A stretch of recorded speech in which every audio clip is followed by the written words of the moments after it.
Simply place without vote. The Honourable Leader of the Opposition. Mr Speaker, I move that so much of the standing and sessional orders be suspended as would prevent notice of motion number 1, private members' business for 3 June 1991, expressing want of confidence in the Prime Minister being called on forthwith. The question is that the motion be agreed to. Is there a seconder for the motion? I second the motion, Mr Speaker, and reserve my right.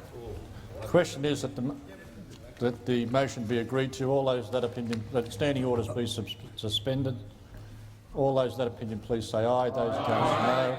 I think the ayes have it. The Honourable Leader of the Opposition. Thank you, Mr Speaker. I move that this House has we must call the clerk to call the matter on first.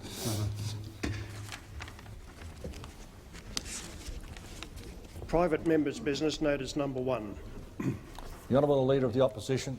Thank you, Mr Speaker. I move that this House has no confidence in the Prime Minister.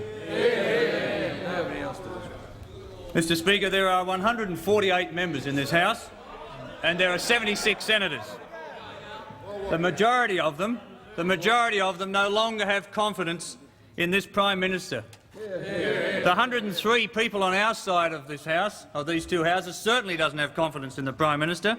And now there are 44 on the other side of the House that have today voted a no confidence in the Prime Minister.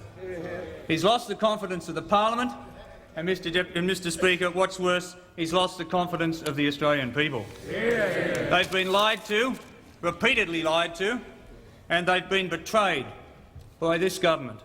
They've lost confidence in his personal integrity, and they've lost confidence in the integrity of his government.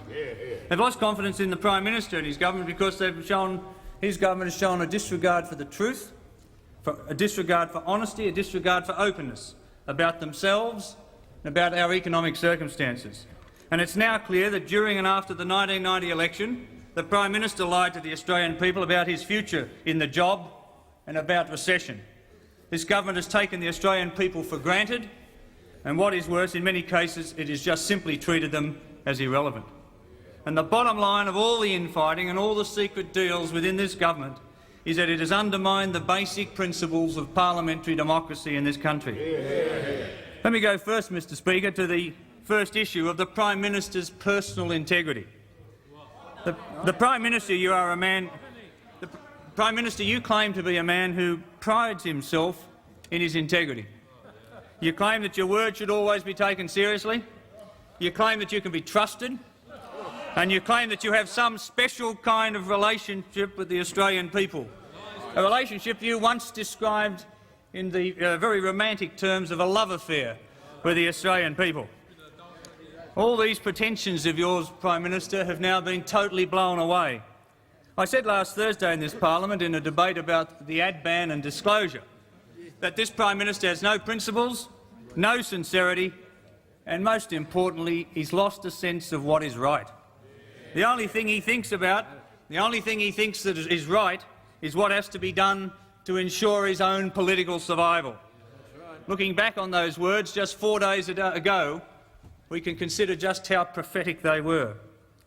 We thought it was bad enough, for example, when you failed to act in relation to what you knew to be right and proper, or you should have known, I should say, to be right and proper in relation to Brian Burke.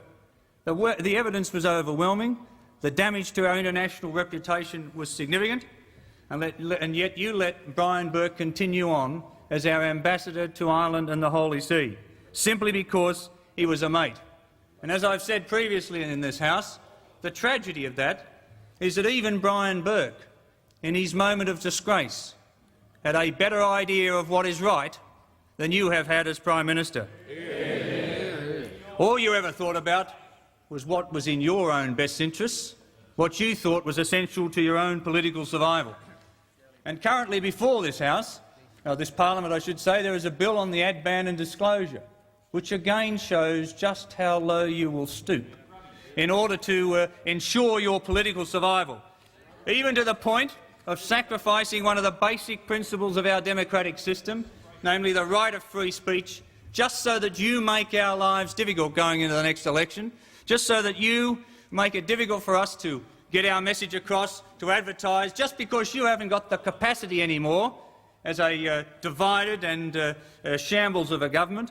You have not got the capacity anymore to raise money in order to fund yourself through the next election campaign. But you don't care. You judge every issue by what's good or what's essential to your personal survival, not what's in the best interests of the people of Australia, and that is why they hold you in contempt. You've betrayed the trust of the people of Australia because they know, out of this particular incident, how you were prepared to trade the Prime Ministership of this country like a sack of potatoes. They know you did a deal with a former Treasurer. We know that you mortgaged your high office and the future of this country as the essence of that deal. We know that you then went out and knowingly and deliberately perpetrated a fraud on the Australian people at the last election. And then we know that you welched on that deal as the ex-Treasurer has gone out of his way in recent days to draw to the attention of anybody who'd listen. We know that you proved yourself right through those circumstances in particular as a man who can no longer be trusted. By your own actions and by your own words, you have forfeited the right of respect of the people of Australia. Now let's go back through that appalling and that unforgivable episode, the Kirribilli House conspiracy. It's a classic case of deception. It's a classic case of double-dealing. And it shows how deep runs the mistrust and suspicion that underlies this false mateship of the Australian Labor Party. Indeed, Mr Deputy Speaker, as the Speaker himself recently said, there are no friends in Canberra, just permanent interests among the Labor Party members. Forget all the phony talk in recent months about Labor mateship. When it's put to the test, at times it crumbles, as the last few days have shown when the Prime Minister demonstrated his capacity to welch on a deal. Now, I've said in this parliament for months that this Labor government is built on deals. It's built on deals with union leaders, it's built on deals with faction leaders, it's built on deals with big business, it's built on deals with extreme greenies, deals with some ethnic groups, deals with Democrats, deals, deals and more deals. Indeed, I guess they've produced a manual these days in the ALP as to how to do deals and when you should do deals. Everything, in fact, has now been reduced to a deal under this government. If you've got a problem, for example, do a deal. If you've still got a problem, do another deal. If things still don't turn out right for you, well then do a secret deal. And if something still goes wrong, go out and deny the deal ever happened or blame somebody else for what has happened. They are the essential elements of the basic approach of this government to its survival. And now we have the evidence, disturbingly, the evidence of the biggest and the most secret and the most undemocratic and the most unjustifiable deal of them all, a deal to deal the Prime Ministership of this Australia, as I say, like some sack of potatoes, without reference to the party, without reference to the party in government or the caucus, without reference to the parliament, and most importantly, without reference to the people of Australia. It was without equal as the ultimate deal of this government, and it will be the essence of the collapse of this government. A government that lives by deals, dies by deals, and the daddy of all deals is going to make sure you die on the basis of that one alone.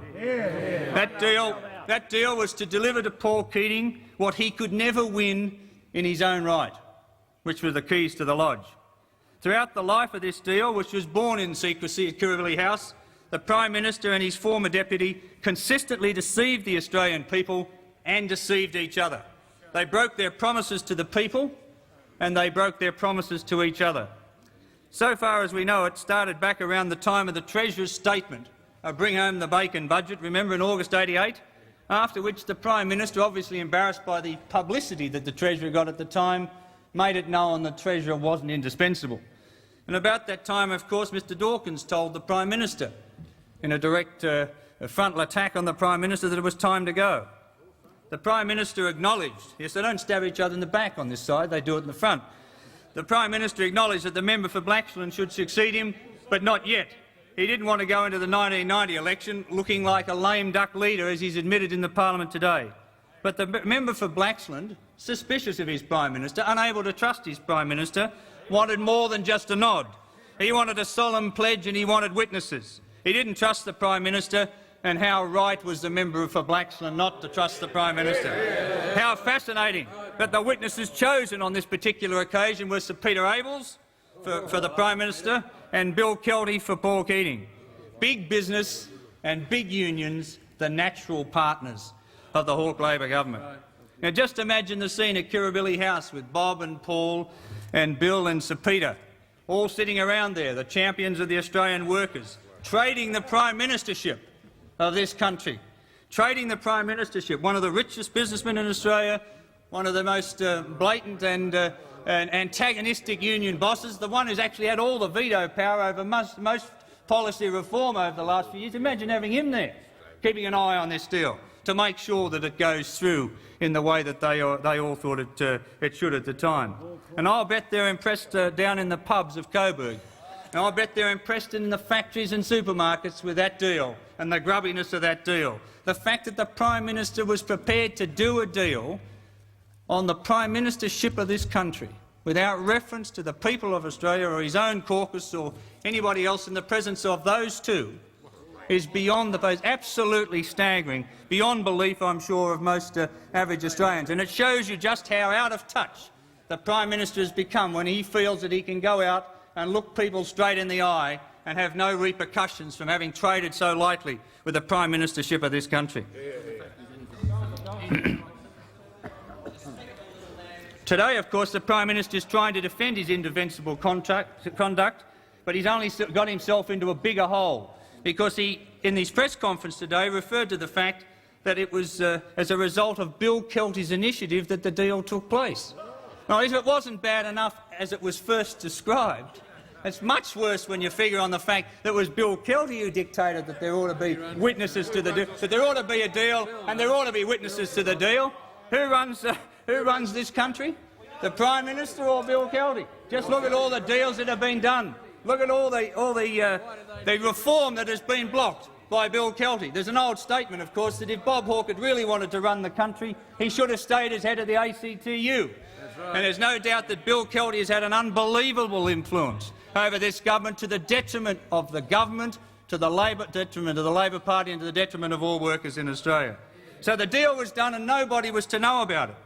And on no less than 8 occasions after November 1988 until early 1999, the Prime Minister publicly stated that he would serve out his full 3-year term of the next parliament, all the time knowing that he had promised the Treasurer that he didn't intend to do so.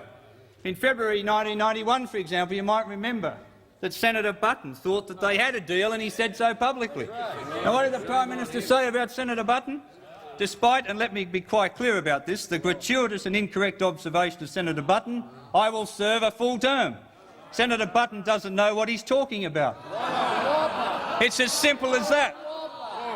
I simply believe that the electorate will believe me. Listen to this. I simply believe that the electorate will believe me rather than some assumptions that a talkative senator has expressed. So much for honesty and openness in government. Then there was, in the election campaign in March of 1990, the deception of the Australian people, it reached its peak in that election campaign. Do you remember that 60 Minutes performance with the two bosom pals were sitting there, the Prime Minister and the ex-Deputy Prime Minister, interviewed by Richard Carlton? And Richard Carlton asks the Prime Minister if he will be Prime Minister for the next 3 years. And he answers, and I quote, "Well, if they elect me on the 24th of March, which I hope they will, then the answer is an unequivocal yes." But if that wasn't enough, he went across and he asked the ex-Deputy Prime Minister, Mr Keating, if he would be happy to sit around for another 3 years playing second fiddle. And Mr Keating said, and I quote, "I am happy." You can just imagine, you've got one of those grins that, you know, "I am happy to be led by the most successful Prime Minister in the post-war years. It is a pleasure for me," he says. It has been a matter of great sense of accomplishment for all of us who have been in this cabinet. We are a very happy ship.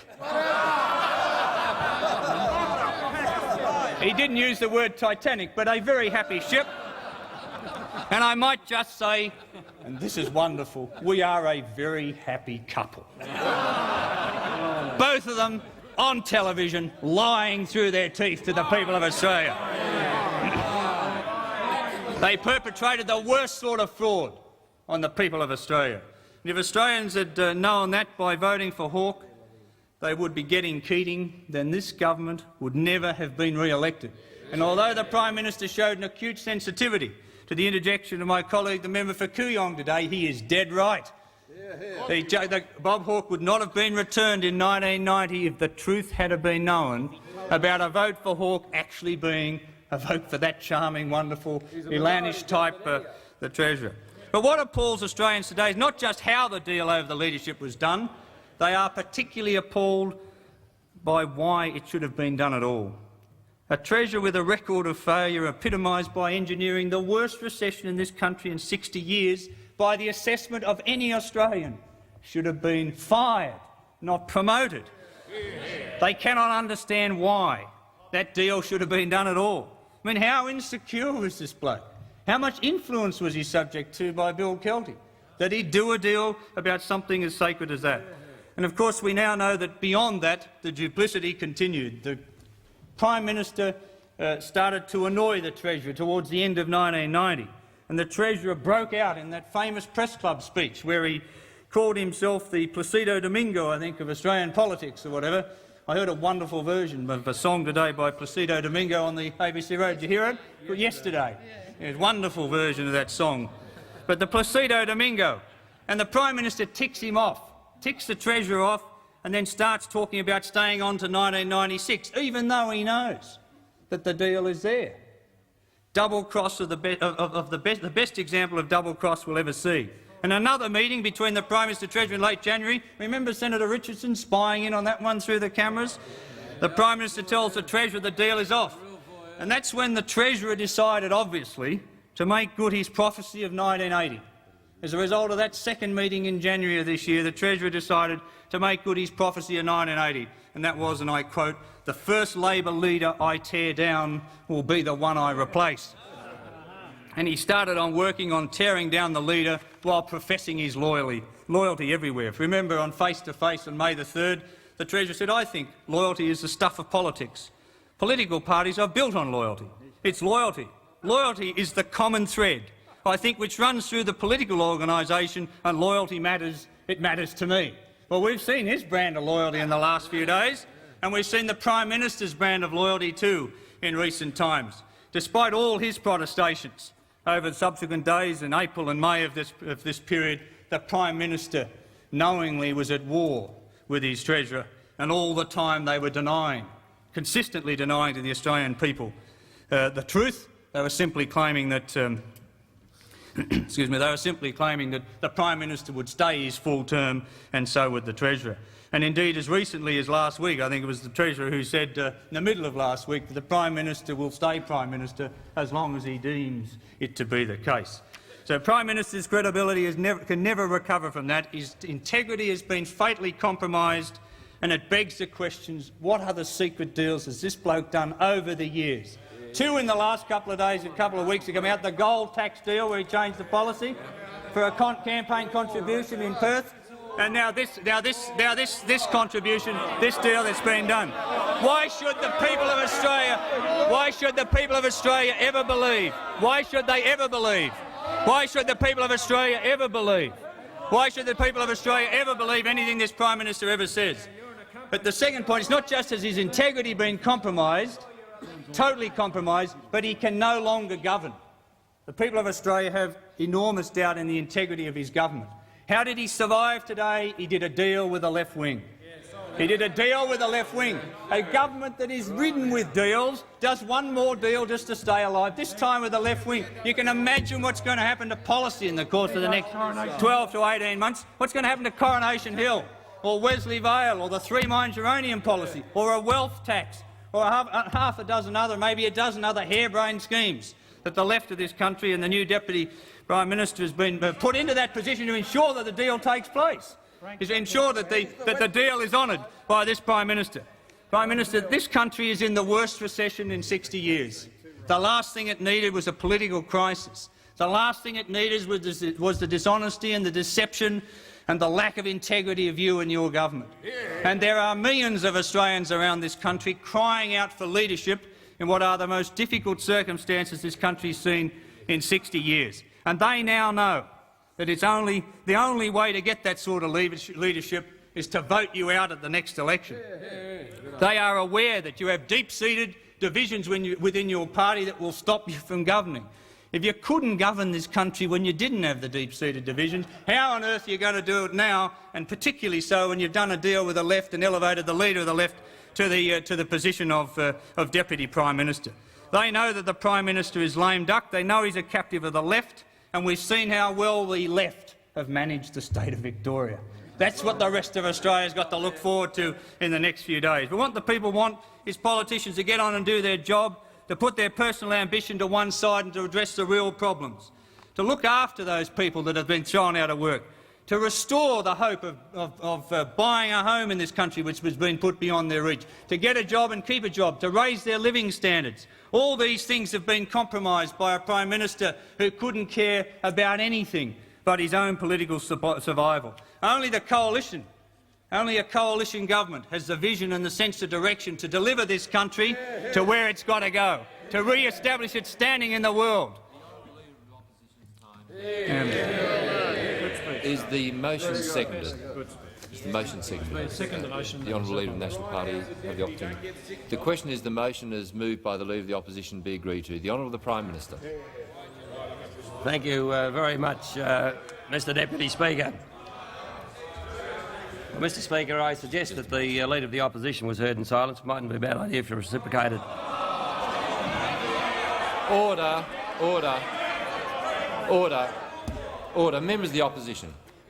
Members of the Opposition may seem to be mounting a campaign of sustained interjections. I advise them that interjections are out of order. Yeah. The Honourable Prime Minister. Mr Speaker, I regard this censure motion very seriously, and I would trust that those opposite would give me the decency and the opportunity of responding to what I regard as one of the few serious censure motions that they've put forward in this House. Serious in the sense that they have dealing with an important issue, and I want to respond to everything that the Leader of the Opposition has said. Now, first of all, let me make it clear, Mr Speaker, that of course the fundamental premise of the argument put by the Leader of the Opposition is false, because what he is arguing in his proposition is that I did a deal with a businessman and a trade union leader about who would be the next Prime Minister. Mr Speaker, the facts are that it was not in my provenance to determine who the next Prime Minister would be. What was in my provenance was to decide whether there would be a vacancy. But there was no capacity within Sir Peter Abels or Bill Kelty to make the decision for the Labor Party as to who would lead them. That would be solely a matter for the Labor caucus. And so the proposition is being falsely put by the Leader of the Opposition because it suits the practice of those opposite to peddle these falsehoods. What was the case, Mr Speaker? What was the case is that I could never make the decision as to who would be the next Prime Minister of this country. All I could do was to make an opportunity for my colleagues in the caucus to make a decision on that matter. Now, let me say this. I was motivated in what I did at all points, not, Mr Speaker, for my own personal satisfaction. Now, those of you opposite can say that, Mr Speaker, by the time 1990 had come, or if I had in fact retired in 91, I would, by the time of that election, have been Prime Minister for 7 years. Now, Mr Speaker, I regard it as an enormous privilege and honour that's been given to me by the people of this country to be their Prime Minister. And, Mr Speaker, I do not seek further years as Prime Minister for my own personal satisfaction. Now, you opposite can make the noises you like.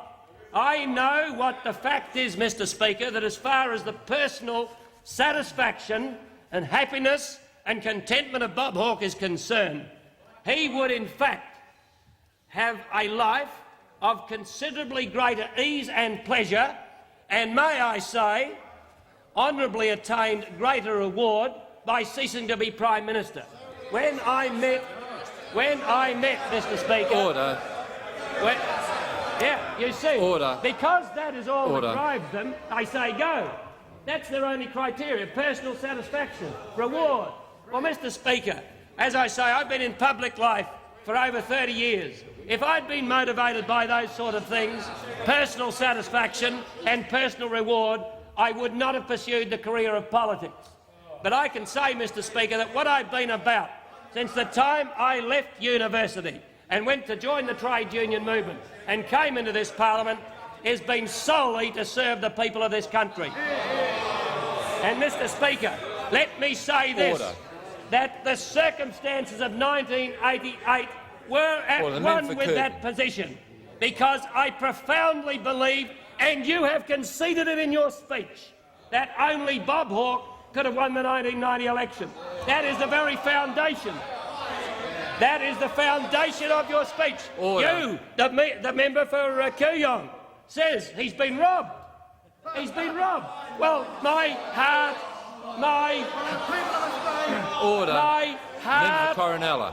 heart bleeds for the member for Kooyong that he's been robbed. In other words, the member for Kooyong asserts the accuracy of my assessment in 1988. And my assessment was that only I could lead the Labor government to victory in 1990. Now, I am not being immodest about that. That is the assessment I make. Importantly, it's the assessment that you make. That's why you say you've been robbed.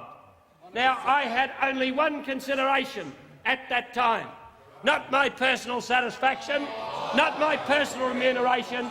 It was because I profoundly believed that it would be bad for this country if it had a government composed of Liberals and National Party. It would be a disaster to have had you in government. It would have been a disaster to have you, my friend, as Prime Minister.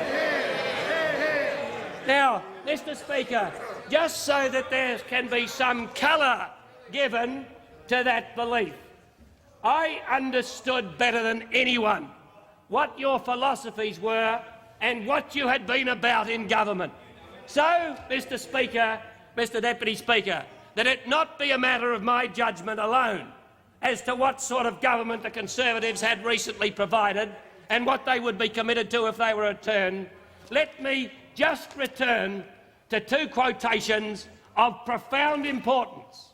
These quotations from totally independent sources spelled out what is the philosophy of Conservative government in this country and what you would have returned to if you'd been allowed to win the 1990 election. I first of all, of course, turn, Mr Speaker, to your own Mr Deputy Speaker, to your own Royal Commission report, the Costigan Royal Commission, Chapter 2, and the interim report number 3, under the heading Slutskin Rides Again. Now, the people of Australia, I believe, will never forget. Oh, they shake their heads, they don't like to hear, because here is spelled out what you did in government. I remind this House and the people of this country, Mr Speaker, I remind them of the date of this report. It was the 18th of December 1981, and that is important when you see exactly what this commissioner had to say. He said the Commission's investigations. Yeah, it is unbelievable that you could have done it to this country. You are right. This is what your Royal Commissioner, not the Labor Party's, this is what the Conservative government's Royal Commissioner had to say about your philosophy and what you'd done to this country. He said the Commission's investigations into the Federated Ships Painters and Dockers Union had led it, to the surprise of many, to the tax avoidance industry. Now, oh, Mr Speaker, one of your union mates, won't they do anything to avoid? Won't you do anything to avoid the facts? Listen to what your Royal Commissioner said about your government. Order. Mr Speaker. Order. Order. They...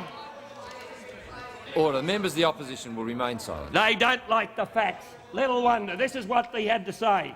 This industry has developed in Australia, particularly over the last 5 years. That is from 1976 to 1981, your period of government.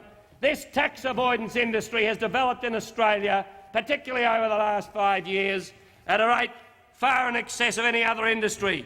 and has brought with it profits comparable only to the heady days of the Victorian gold rush. It has introduced into the community a class of people, almost invariably the highest earners, who pay little or no tax and make no contribution in that way as citizens to their fair share of community costs. In addition, said your Royal Commission, in addition it has made more difficult for government the task of providing for the community as a whole a more equitable and reduced taxation burden. But next, Mr Speaker, listen to what Professor Russell Matthews had to say at the same time in 1980. Now, you don't like to hear it. You don't like to hear it. Order. Mr Speaker, Order. This is what I was concerned about in 1988. This is what I was concerned about in 98. This is what you've done to this country. Let me read to this House, Mr Speaker, what Professor Russell Matthews had said about this government, this previous government, and their approach.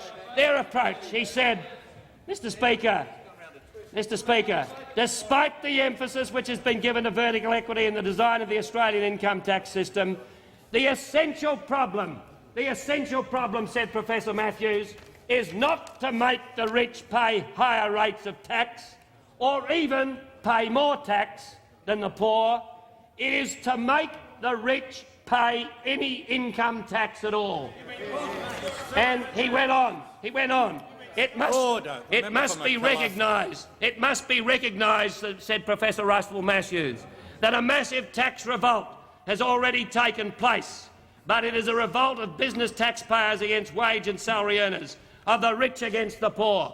Now, I knew in 1988, because I'd lived through all this, that was your philosophy. You have the one thing you can say about the philosophy of the Conservatives is it's not very complicated. It's very simple and straightforward, and it's this: protect the privileged, protect the rich, impose a greater burden on the poor, the underprivileged, the lower to middle income. And I knew that that's what you'd done in your last period in government, and I knew, Mr Speaker, on the evidence, that that's what you were committed to do again.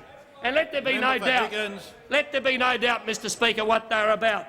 They want to do the same thing again. And so it not just come out of my mouth, let it also come out of the mouth of the member for O'Connor. Because what we have is a situation, you were building it up in 1988, you were building it up in 1998 for the 1990 election, and you're still going ahead with it now.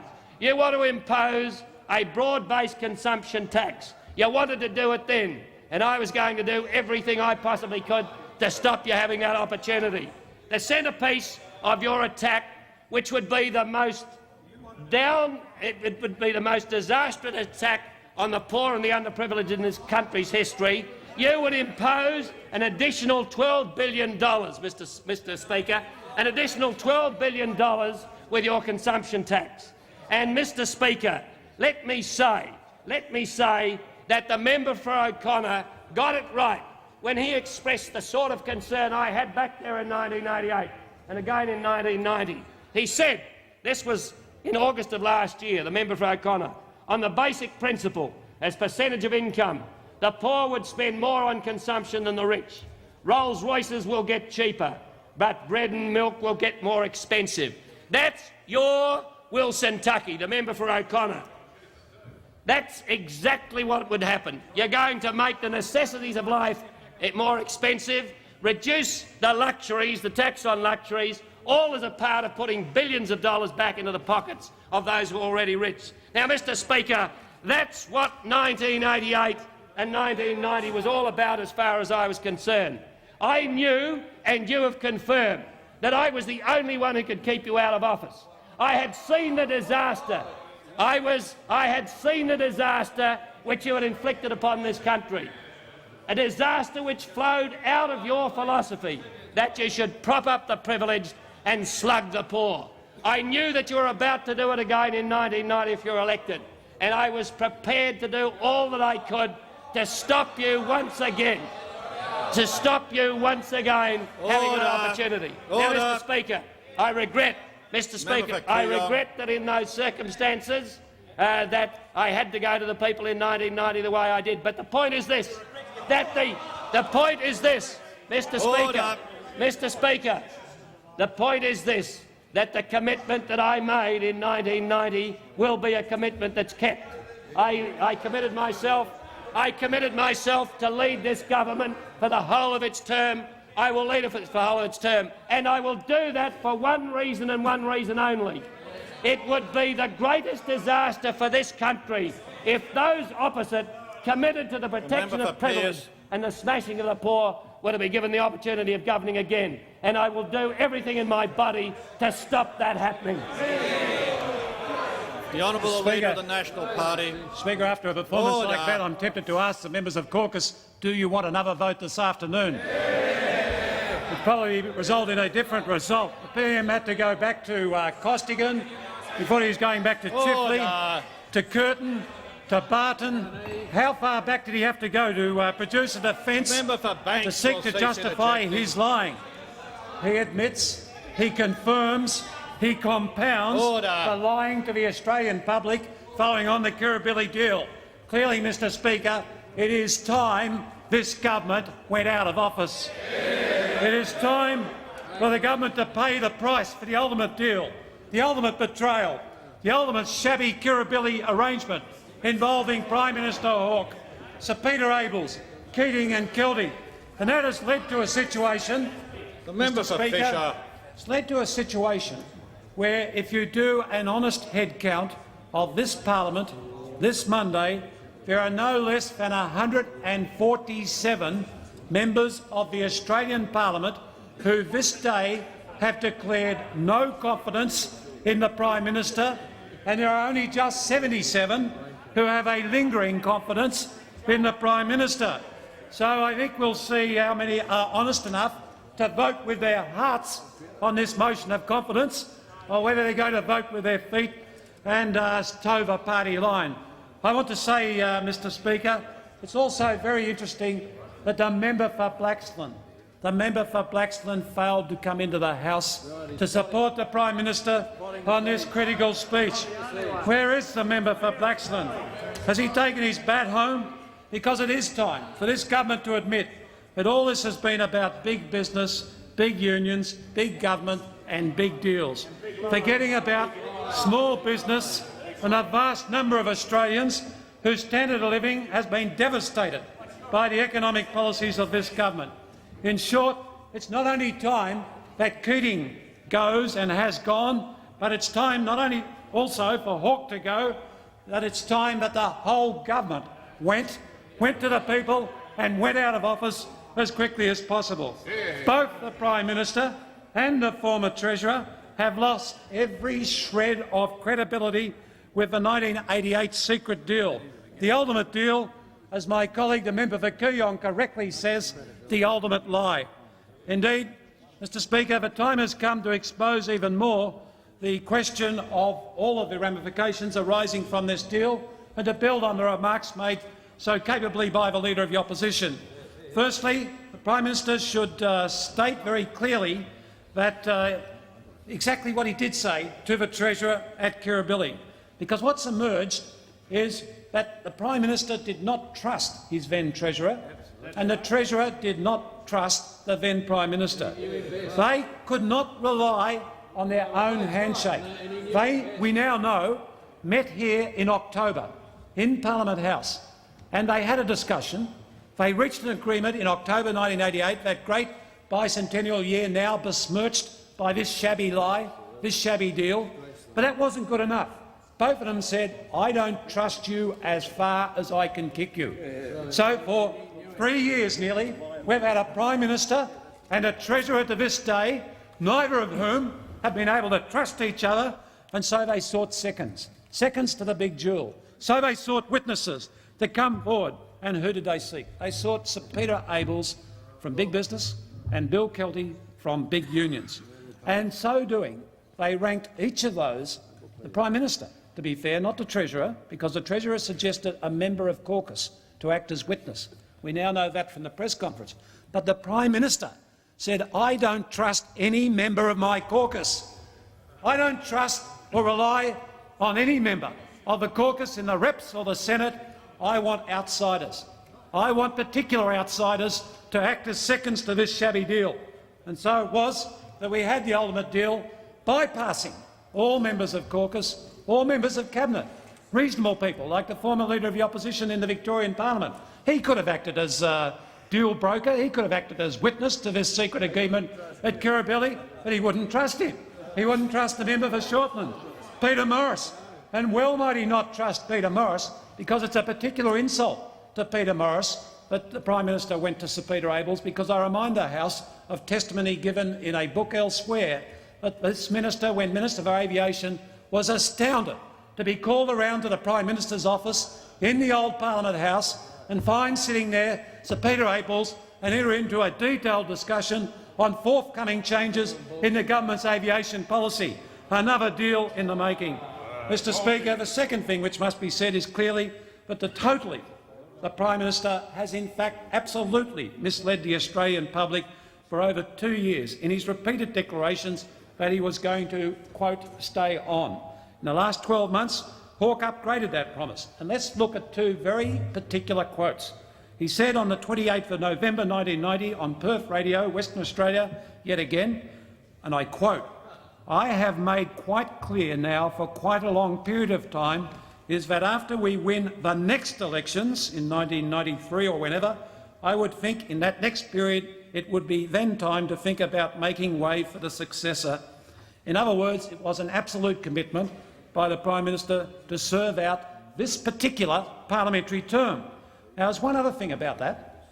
That particular statement on Western Australian radio was made ahead of the famous speech by the Treasurer to the Christmas dinner of the National Press Gallery, the date which the Prime Minister, in retrospect, claims that the famous agreement was in fact at that stage absolutely torn up. Well, I say to the House, Mr Speaker, it was made, it's a quote, it's an absolute, and the Prime Minister made that quote, made that statement in the full knowledge he was lying in his teeth as a consequence of a secret agreement from Kirribilli House. Then, on the 12th of December 1990, Prime Minister Hawke gave another so-called absolute commitment, and I quote, "I now make it clear that I will lead the party to the next election, and with the intention of going through that term while I retain the keenness towards the job and the fitness for it that I do now. It's an absolute commitment, but I will lead the party into the next election with the intention of leading the party through the whole of that term."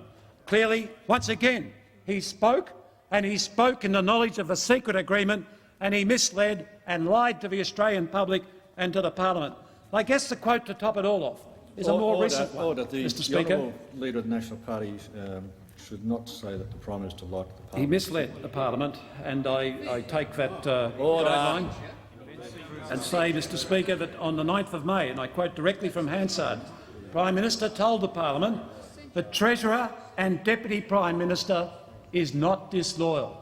The 9th of May, what, just a few weeks ago, the Prime Minister said of the member for Blaxland, the Treasurer and Deputy Prime Minister of that day is not disloyal.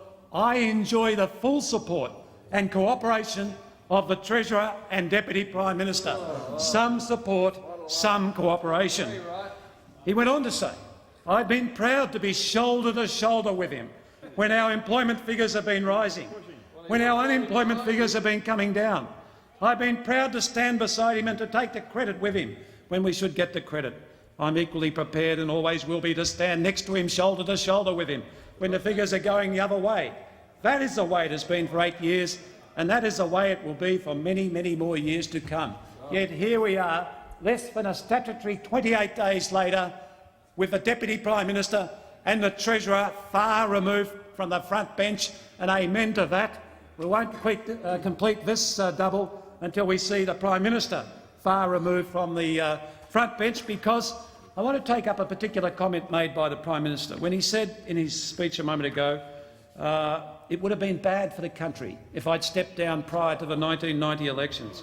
Doesn't he realise the disaster that he has already created for Australia in his own policies, in allowing the Treasurer the full reign that he has? The balance of payment figures, yet again today, $1.6 billion, as the Shadow Treasurer will develop in this debate. That's up some 70%. The net foreign debt, $133 billion. The rocketing unemployment and worse still, the rocketing down of the employment base. A tragedy for thousands of people in Albury and Wodonga, in Liverpool, in Lavington, in every suburb, Lilydale that you can mention around Australia. There is story after story of the heartburn created by the economic recession we had to have. Both Prime Minister Hawke and Treasurer Keating, as he was till this day, until 10 o'clock this morning, have a great deal to answer for in terms of their economic performance. Of course, now they have a lot more to answer for in terms of this shabby secret deal which has done so much to tear up every shred of credibility associated with this government. I must say, Mr Speaker, this secret agreement, this compact, was a grubby exercise from woe to go. The great man of consensus, who speaks of his special empathy with the people of Australia, can no longer claim that special relationship. I want to also say, Mr Speaker, that whilst the government is paralysed on these matters, the recession rolls on, and a number of key decisions required from the government, such as on Coronation Hill, such as on other vital issues, the preparation of this year's budget. I mean, what's happened to the budget cabinet meetings and the subcommittee meetings and the ERC meetings, because the government has been absolutely paralysed for these days. And we know it is a government of special deals. Well, I serve a note of warning. It's time for an end to the special deals, because the special deals have been exposed. They're no longer going to cause your government to survive. They, in fact, will provide the basis for the defeat of this government whenever the next elections occur. And I want to say, in the context of these special deals, how can the government explain the Three Mines uranium policy? What deals have been done with the conservation movement to preserve this particular illogical policy? How can the government explain its telecommunications policy? What deals have been done with the telecom unions to bring about this second-best solution? And you know, Minister for Communications, that it is a second-best solution, and the member for Blaxland made it very clear it's the second-best. But the ultimate area of deals of this government is with the trade union movement, with the Industrial Relations Club and the Industrial Relations Commission. Deal after deal, until we got to Accord Mark 6, when even that got too much for the government and it went out on a course on its own, and leaving the Industrial Relations Commission out to dry. Yet another deal was the gold tax industry deal, because what we now know from evidence in the Western Australian Royal Commission is that the Prime Minister significantly upgraded the commitment that there would be no gold tax by saying there would be no gold tax for an additional parliamentary term at that time, and that meant a lot of dollars for a lot of people, and that is now history as to what arose from that dinner and what donations were made to the Labor Party. The Australian people will never again take a statement from this government or this Prime Minister at face value, and neither should they. They have lost faith with this government. From this point on, the government will be seen, as they deserve to be, as nothing more than a discredited, shabby collection of desperate individuals. Some of you at least had the courage to get off the fence. I'll give you credit. Like the member for Canning, he got off the fence. He backed the Treasurer. If he had any courage to comply with a parliamentary convention, he should resign as whip, and resign today.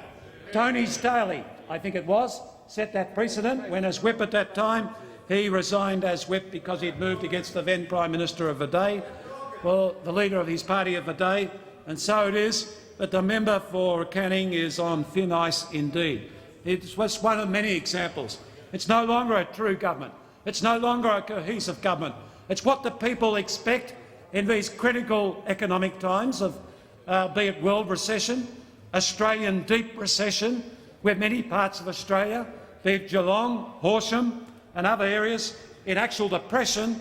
They want a government of cohesion, they want a government of leadership, and they are sick of tired of watching caucus fiddle while the country burns. I must say, Mr Speaker, it is high time that we got back to the proceedings of government, to the determination of government, of cabinet, under a firm leadership. And what we've had in terms of all of this which has happened over these extraordinary 5 days is the proof positive that this government has lost the right to govern Australia, because this Prime Minister and the former Treasurer have misled the public of Australia, have totally misled the Parliament of Australia, and there is no more honourable choice for them in the circumstances now pertaining than for the Prime Minister to back the judgment of no less than 44 members of his caucus and resign. The Honourable Deputy Prime Minister. Mr. Speaker, order. We've just heard two speeches on behalf of the opposition in terms of a confidence motion of the government. They're essentially about the relationship between individuals and are essentially about subjective issues. The reality is that in terms of this government, the Prime Minister made a commitment which essentially will be sustained through this term of Parliament. The commitment that the Prime Minister made was in fact clear and unequivocal, that he would serve the whole of this term as a Prime Minister. That is a commitment he will meet. There is one fact, Mr. Speaker, about the Labor movement and the Labor Party which ought to be abundantly clear to all members of the House. We are a party committed to the principles of participation and democracy. For 100 years, the Labor Party, and only the Labor Party, has rigorously pursued the right of every Australian to participate in the affairs of our community. And that fact is reflected in the rules, structures, culture and policies of this great party. So when people speak of private agreements about succession, we on this side of politics say bunkum. Succession is for royalty. Democratic choice of leader and executive by the parliamentary party is the hallmark of the Labor Party. And this morning, again, we've confirmed Bob Hawke in the leadership. It's one thing to talk about a significant change, certainly on this side, in terms of the personnel. But if one looks at personalities and power within the Conservative parties, one saw a whole succession of backstabbing incidents which resulted on musical chairs and leadership and represented no standards of integrity to hold up to anyone, let alone to the Australian people. So that when people talk about succession, in terms of this party, we remind ourselves of our democratic traditions, and we've made decisions this morning within the light of those traditions. Similarly, we'll continue to pursue policies that are based firmly on the right of all Australians to participate in the affairs of their community. And as we develop policies to take Australia into the next century, that will be the stark difference between the Labor Party and the Conservatives in this country. Again and again, we've seen the Conservatives come into this parliament and want to talk about some issue that has to do with personalities, has to do with some problem that might exist on the government ranks, but has nothing substantial to do with policy.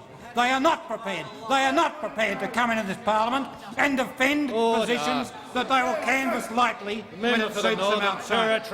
Labor, Mr. Speaker, stands for democracy and participation. The Tories, the Conservatives, represent sectional interest and privileges. The Tories had no idea about the way we should live together in society, which they simply see as non-interference, no public action to ensure liberty.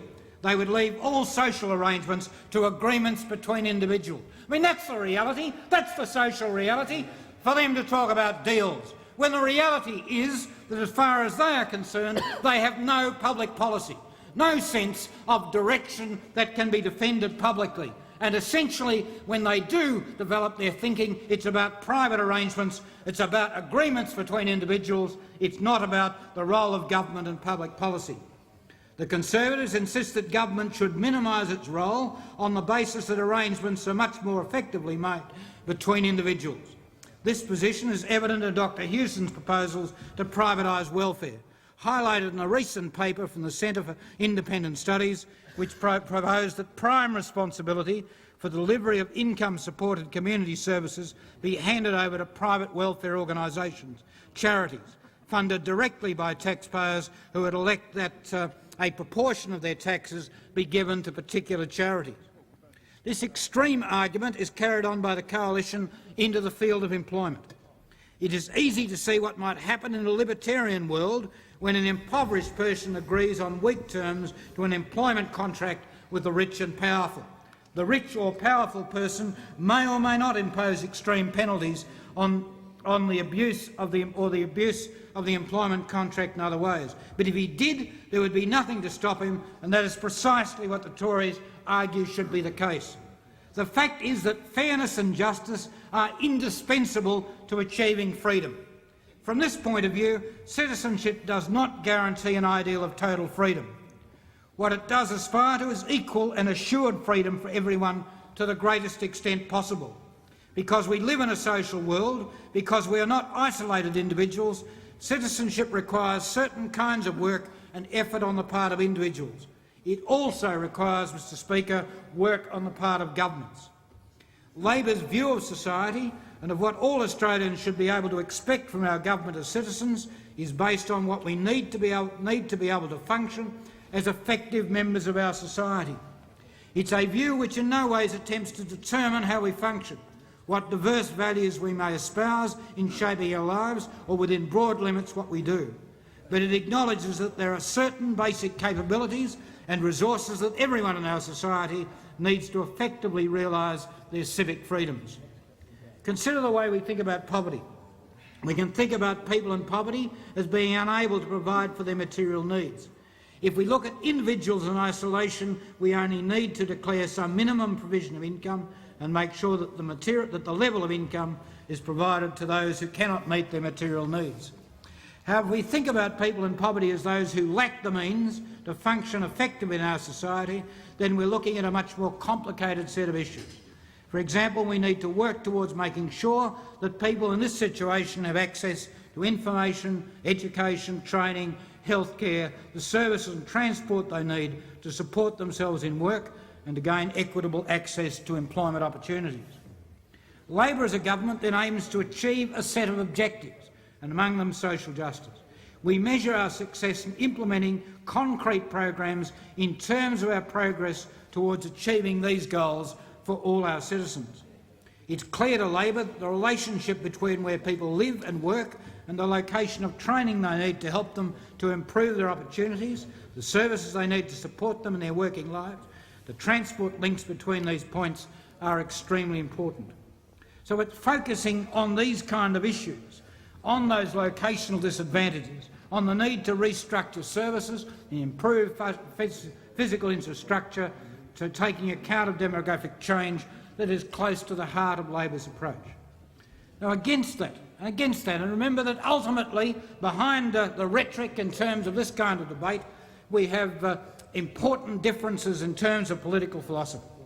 We see on the part of the Conservatives the commitment to dismantling the income security safety net, to abolish sole parent pensions for people when their children are 3 years old, not to worry about the vulnerability of people in that situation, the commitments in relation to unemployment benefit, the need again and again to demonstrate how harsh government would be in terms of the Conservatives. We've painted ourselves, Dr Hewson said on the 11th of October, as a harder line alternative to the government. And as time goes on, the electorate will come more and more behind us. They will only vote for us in the end if we've got credibility, if they genuinely believe we're going to do what we say we will. If that involves pain, they will wear it. So no policy reason, no principles, just that the visiting professor needs to appear tough, to make the tax system grossly less fair. They would abolish the capital gains tax, leaving the spivs of the 70s and 80s to re-emerge in all the glory of their tax avoidance. The Conservatives essentially are a party of privilege, and they specialise in making deals to protect the privileged. All this rot about deals coming from that lot over there. You just need to have a look at their proposal for a goods and services tax, the centrepiece of their tax policy, to know that. A goods and services tax, of course, would have a disastrous impact on inflation. A 10% goods and service tax, which replaced the existing wholesale tax system, would increase inflation by almost 9%. The burden of a goods and services tax would fall most heavily on low-income earners and social security pensioners and beneficiaries. The burden would fall more heavily on those with children than those without children. It is of its essence a regressive tax. The Coalition intends to introduce a comprehensive goods and services tax which would include all food. This would particularly disadvantage families with children, low-income workers and social security beneficiaries, because they spend a higher proportion of their income on food for themselves and their children. A goods and service tax will also impact heavily on the purchase of new homes. An attempt to compensate losers through the tax system would be untargeted and give those already gained further windfall gains. It would be very costly in revenue foregone, on some estimates $600 million or more. It is clear from work done by the Australian Tax Research Foundation that it's impossible to compensate all losers under a goods and service tax without substantial increased expenditure. Attempts to construct compensation packages have left out those who are unemployed. They would suffer substantial increases in the cost of essential goods and services without compensation, undermining their ability to get back into work and recover their position. The longer people are unemployed, the worse would be their position. So, Deputy Speaker, the opposition can produce all the anecdotes they like about the impact of indirect taxes. The facts on which good policy should be based are that their proposal would lead to low-income earners paying more tax and high-income earners paying less tax. And that, Mr Speaker, obviously is inherently unfair. Mr Speaker, I go to these broader policy issues because we've heard from the opposition a lot about integrity. We've heard something from them about the politics of so-called survival. They keep mentioning notions of deals. But essentially we have seen in this country Conservative governments over a period of time amass deals which are absolutely incredible in terms of their impact. We heard from the Prime Minister at the beginning of this debate about the impact of taxation policy in the course of the last period of Conservative government, in which the industry, which was the greatest growth industry of all in that country at a time of incredible economic attrition, rising unemployment and massive decline in terms of the viability of Australian industry. The only industry that was growing was the tax industry, and that in terms of unbelievable and massive unfairness. The member at the table who fails to develop any clarity in terms of his policy will come in a minute to talk about integrity. But what integrity does he bring to a policy debate apart from making broad assertions about who would be targeted in terms of the opposition cuts, the $3 billion, that is those who are most poor, who it is would be impacted in terms of goods and services tax, nothing in terms of the detail of that, which inevitably, in terms of its regressive impact, would add to those expenditure cuts, or in terms of the privatisation of welfare. In each case, what one is doing is elevating some sectional interest over and above the public good. One is saying essentially that in the end individuals need to be protected. The mass of people who are on low incomes, those who are vulnerable, don't in fact preserve protection. Rather than that, they are to face additional imposts in terms of consumption taxes. Now, essentially what that is about is government for a sectional interest. It's government for those who are the friends of the Tories and those who would be the beneficiaries of a Tory government, those in terms of the most powerful sections of corporate capital in Australia. So what we have here in terms of this debate is elevated certain questions of relationships between people that have existed in terms of our government, elevated into an issue far beyond its importance. The reality is the Prime Minister made, at the beginning of this term, a very clear commitment. He made a commitment that he would lead the Labor Party. Now, of course, when went through to the next election. Now, in terms of a democratic party such as the Labor Party, such a commitment is always provisional. It is always, in the end, dependent on the continuing support of the Parliamentary Labor Party. And so today there has been a decision made by the Parliamentary Labor Party to reaffirm and re-elect the Prime Minister in terms of that office, so that he can meet his contract, his commitment to the Australian people. Ultimately, if one is going to talk about ethics or if one is going to talk about morality, then in the end of the day the Australian people will have the expectation met in terms of the presence of the Prime Minister through this particular term.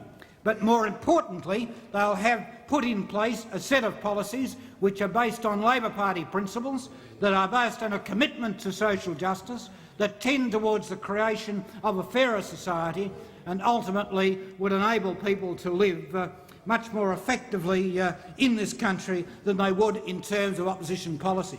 And that is again what we are having obfuscated on part of the opposition. There's not time that they would ever want to put into detailing their policy. They always look for the sideshow. They're not interested, essentially, in defending their philosophy and their purposes.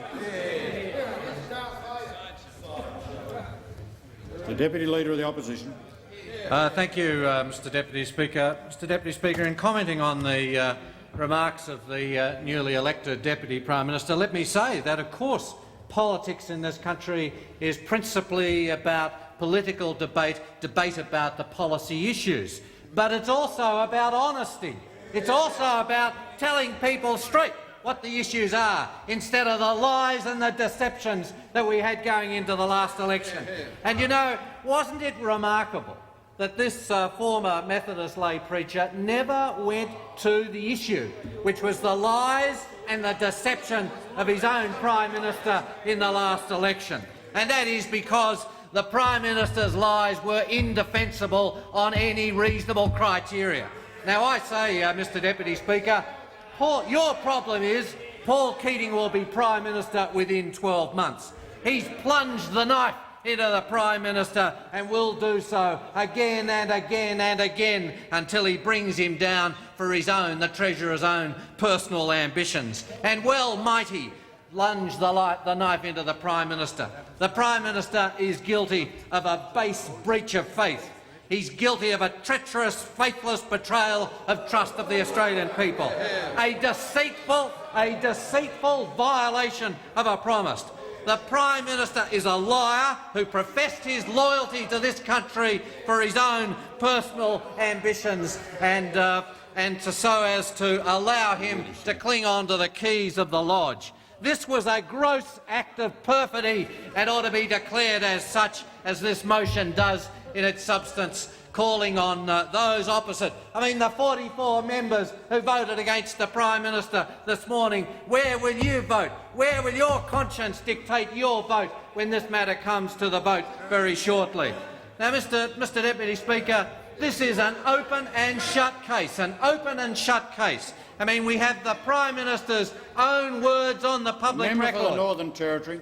On the radio, on the television, in print, wherever that man went in the last election, he made a clear promise as to his intentions, and that was that he would stay on for the full term of an incoming fourth term of a Labor government. And look at the quotes. There are many of them, but one quoted, repeated in the Weekend Australian last weekend. The question to the Prime Minister before the last election. Question: will you lead the party into the next election or not? Answer: I would expect to. Question: is this just an expectation or a definite? Answer, the Prime Minister: an intention. I mean, I can't be sure of intervening circumstances beyond my control. As far as those that are in my control are concerned, it would be my intention. A clear, black and white. He swore blue murder that he would in fact be the Prime Minister for the full term of an incoming Labor government. And he himself, in doing so, broke the standard he himself set. This was the man who back in May 1989 said, speaking in a censure debate, this Prime Minister said, set the standard himself, he said, it is a special responsibility of the leadership on both sides to protect those values by setting standards and by enforcing them.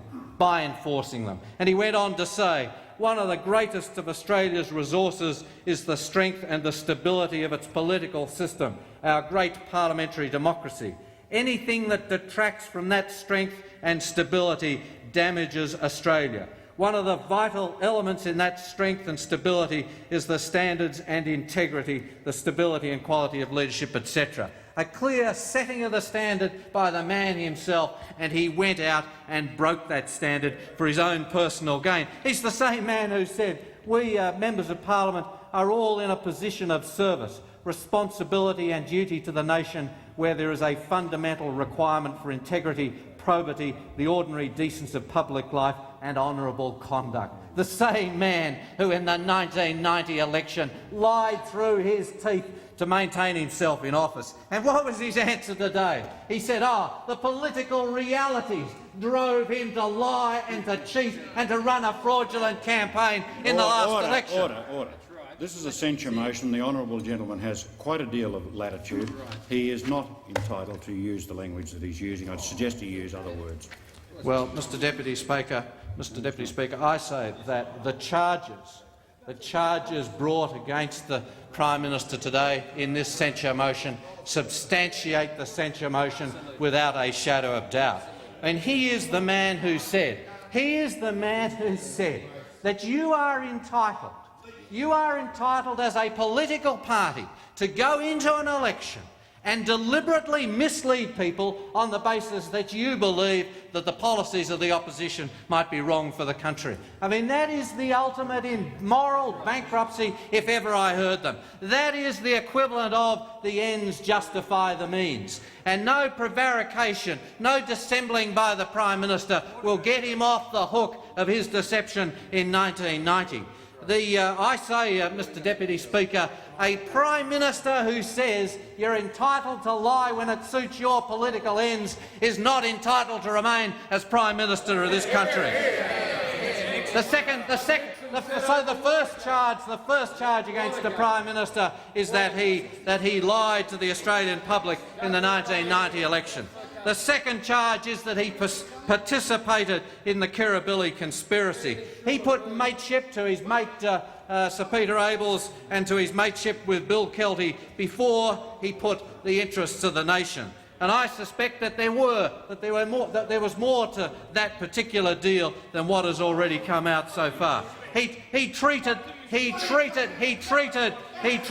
democratic processes with contempt. I mean, how can you stand here, as you're going to, and defend a Prime Minister who himself treated you, Minister, with the absolute contempt that he treated the rest of the caucus?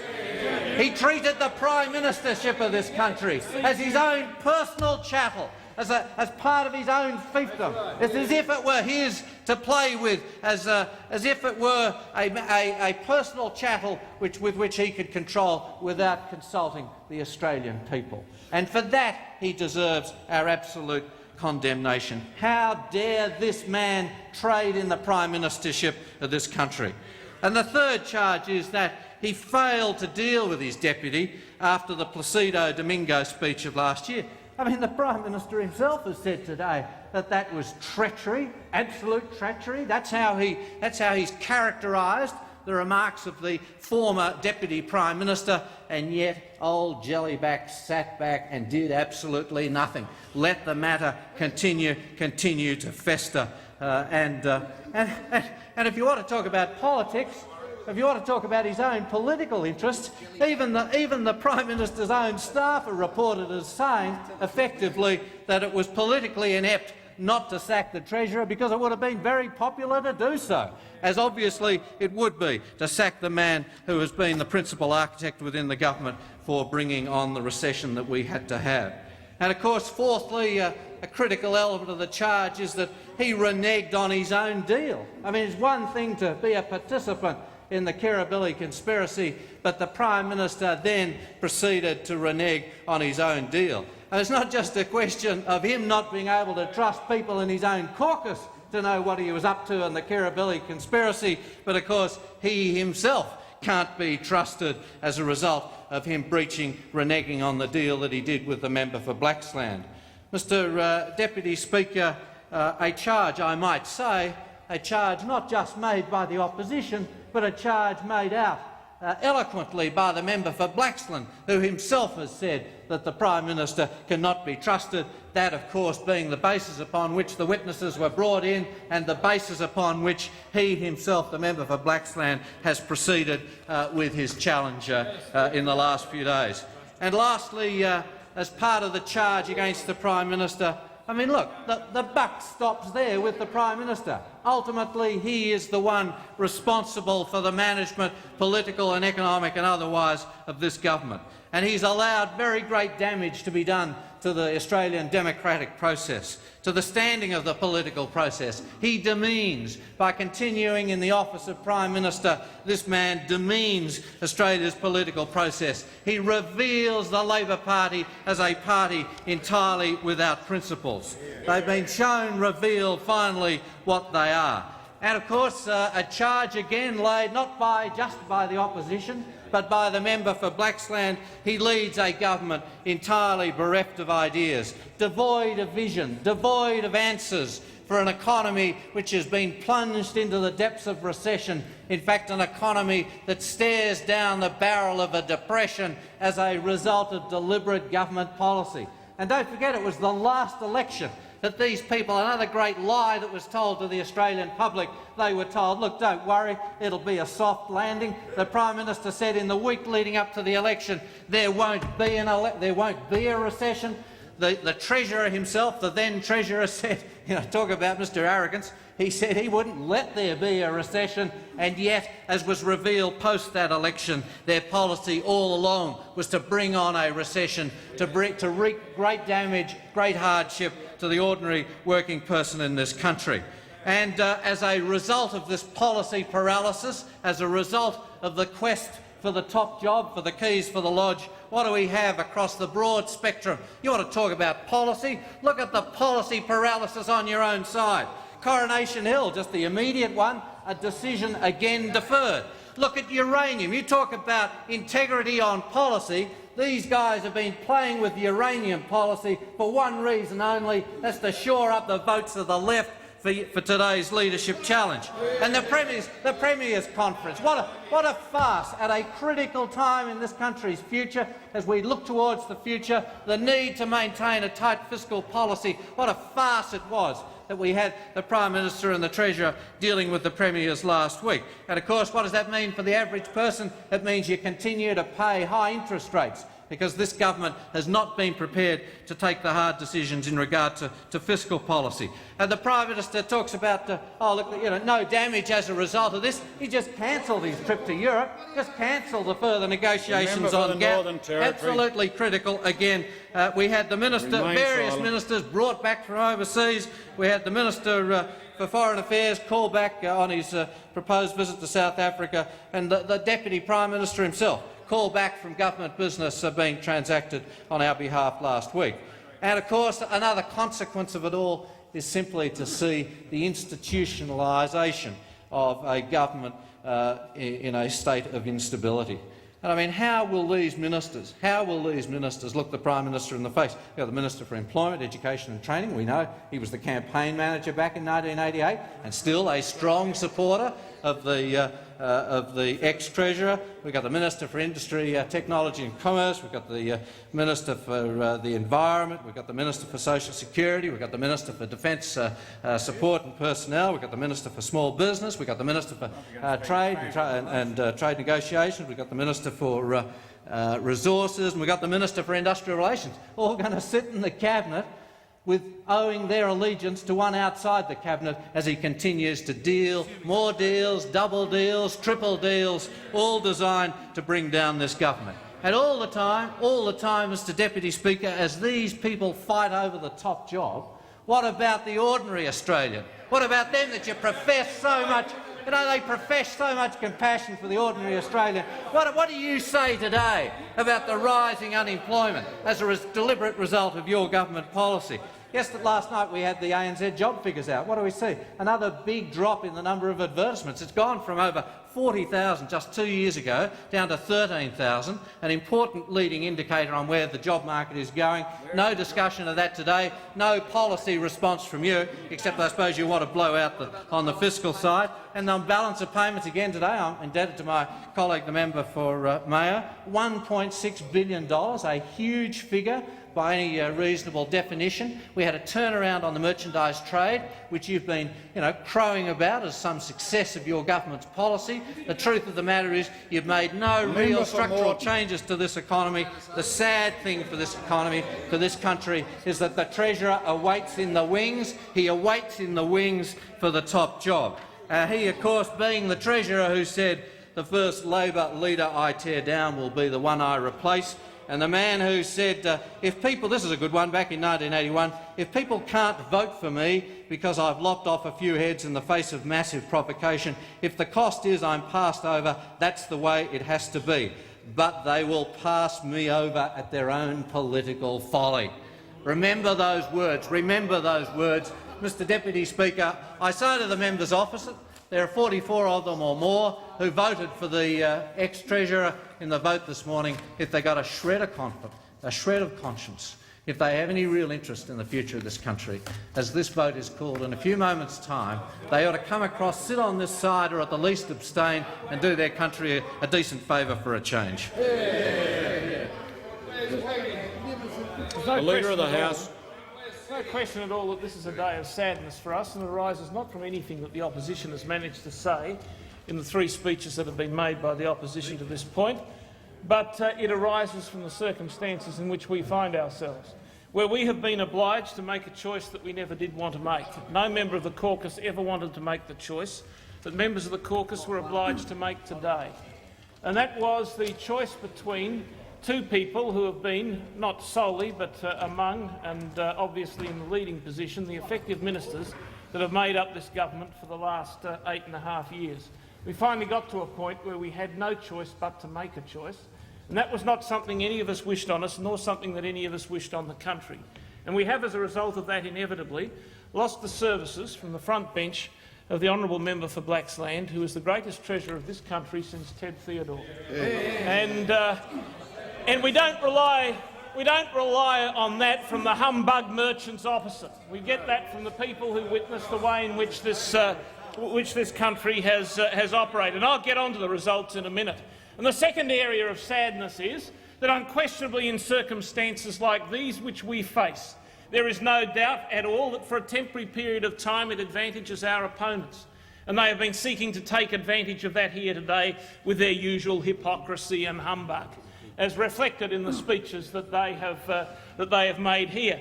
And they come in here clothing themselves in the view that there is instability on this side which tortures the lives of the poor people in this country, knowing what sits behind their policy. Now, this too will pass. Harold Wilson didn't make many contributions to politics, not at least in my view, but he made one. He made one contribution to politics, and that was this. He said that a week was a long time in politics, a week is a long time in politics, and 2 years is an era. But we do know one thing about your good selves, with all your cant and hypocrisy about what happens with big business. You're going to allow all those funny money merchants and spivs of the 1980s that have still got a jot or tittle worth of property left in on their books. You are going to allow them to keep their ill-gotten gains tax-free, and you are going to make those ordinary people for whom you hypocritically bleed, you are going to make those poor people pay for it at the rate of 15% tax. Now, let me just say one or 2 things about the issues here. The member for Moore. The issue here is, and you can go through all the ramifications of it you like, all the ramifications of this that you like. And the first that is important as far as public commitments are concerned is this. The Prime Minister undertook at the last election, at which this government submitted itself to the public for its approval, he undertook to the people of this country that he would serve this term, and he honours that undertaking. And the second point that you can make about this cant and hypocrisy that we get from the opposition is that they don't come into this debate with clean hands. It is only less than the time away from the next election, back into history as opposed to forward, that we confronted those wonderful scenes in this place where these honourable, honest people who never do deals and tell lies behind anybody's back were disporting themselves in the old Andrew and John and Fred and Alice show. That's what we had from that mob. A less time ago than we look forward into the future to when that next election is.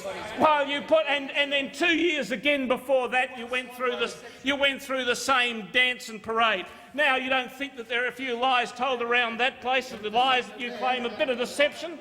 Michael Carlton to John Howard. Do you accept Andrew Peacock's denials, his claim that he knew nothing about this until the weekend, that he was simply drafted for the leadership? The honourable member for Bennelong answered, I can't believe that. In the face of what transpired on Monday night and what I know, I cannot believe in my heart that he was not privy to the detail of that, and so say all of us. Mike Carlton asked him, so you believe he has lied? The honourable member replied, well, somebody is not telling the truth. You can't have gone into that kind of detail and then expect people to believe that suddenly people came along and tapped you on the shoulder and said, "Hey, chum, we'd like you to be leader." Or again, Mr Acting Speaker, hearing the words of Senator Michael Baum, who said this, there is a simple question. One has to decide who is lying, John Moore and Wilson Tuckey or Andrew Peacock. Don't you come into this place saying that you here are believers in the high politics of total integrity. We have had to explain a few things on this side, and the Prime Minister has been doing that in question time. But what we will not cop in this debate is that canting hypocrisy that we cop from your side of the House. The canting hypocrisy when it comes down to areas of deception. And of course we have that in policy terms, not in your own internecine struggles. Nobody in fact expects every politician to walk out into a public place and expose his heart to the public on what his activities intend to be. Nobody in politics conducts this sort of mobile gestalt around the press gallery up there and say, well, today I'm feeling like being leader of the Liberal Party, but tomorrow I might feel like being the Shadow Treasurer, but it is entirely possible that in a week or so I'll feel like being the Shadow Minister for Defence or whatever. Nobody in the media in this country or the people in this country expect politicians to come out and say absolutely everything that is on their hearts at every point of time. But I tell you what they expect, my friends. I tell you what they expect. They expect that you'll come into this, you'll at least have the honesty to stand up in public and say what your policies are, say where you intend to go with what you intend to do about their livelihood. And what we have from the opposition on a permanent basis is floating of ideas followed by concealment. Let's have some health vouchers. What does that mean? Well, maybe we won't, maybe we will, but we'll tell you in our good time if we feel like telling you, but we might just bat hardy and go through to the next election with it. You have a record on policy of complete deceit, but I do congratulate you on one thing. There is one area where you are not being deceitful at the moment, at least not in totality, but in terms of basic principle. You have not yet given us the figures, of course, as to what is going to be covered by the consumption tax, what level it's going to be, what the compensation arrangements are, but we do know this. There will be one. And we also know from you that there will be a removal of the capital gains taxes, and so people who are at least out there have the knowledge that they're going to go down the gurgler. Now, we got here on deals, no secret deals. No secret deals in the Liberal Party. There has never been in the history of the Liberal Party a secret deal done with any businessman, done with any person with whom they're between any one of them. The Liberal Party in its entire 50 years of history has operated as a total open book for all the public to see and write upon.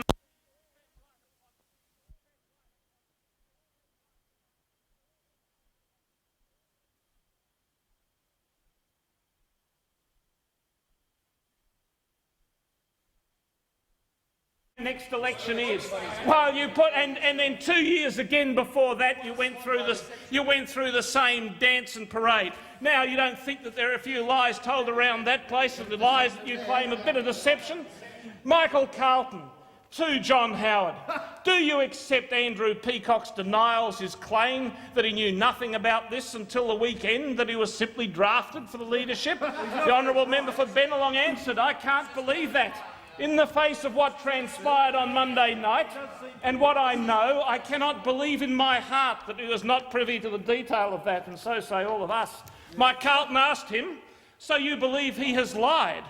The honourable member replied, well, somebody is not telling the truth. You can't have gone into that kind of detail and then expect people to believe that suddenly people came along and tapped you on the shoulder and said, hey, chum, we'd like you to be leader. Or again, Mr Acting Speaker, hearing the words of Senator Michael Baum, who said this, there is a simple question.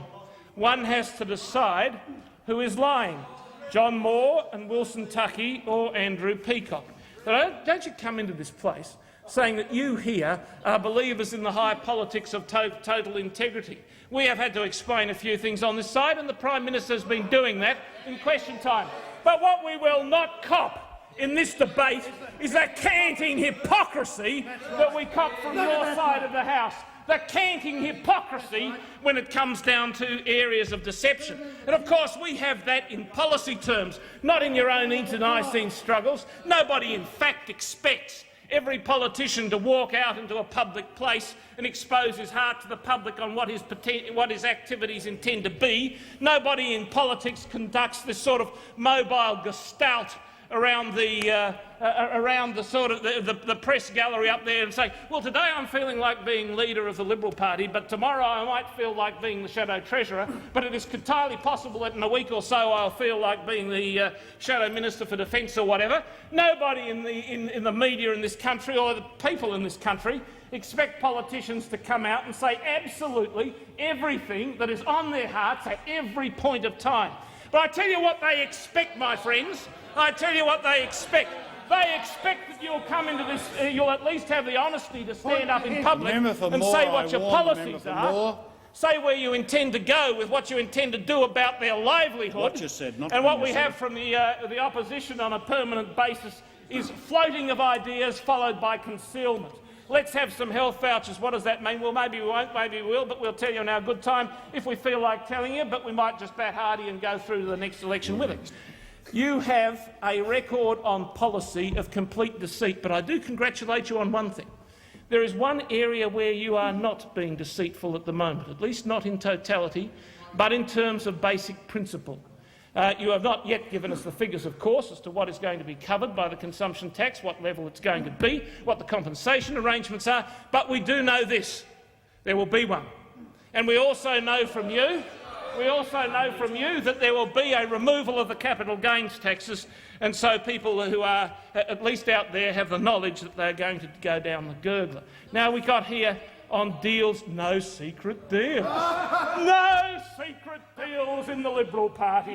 There has never been in the history of the Liberal Party a secret deal done with any businessman, done with any person with whom they're between any one of them. The Liberal Party in its entire 50 years of history has operated as a total open book for all the public to see and write upon it whatever they happen to wish to write upon it, though it's totally populist individuals who have no policies.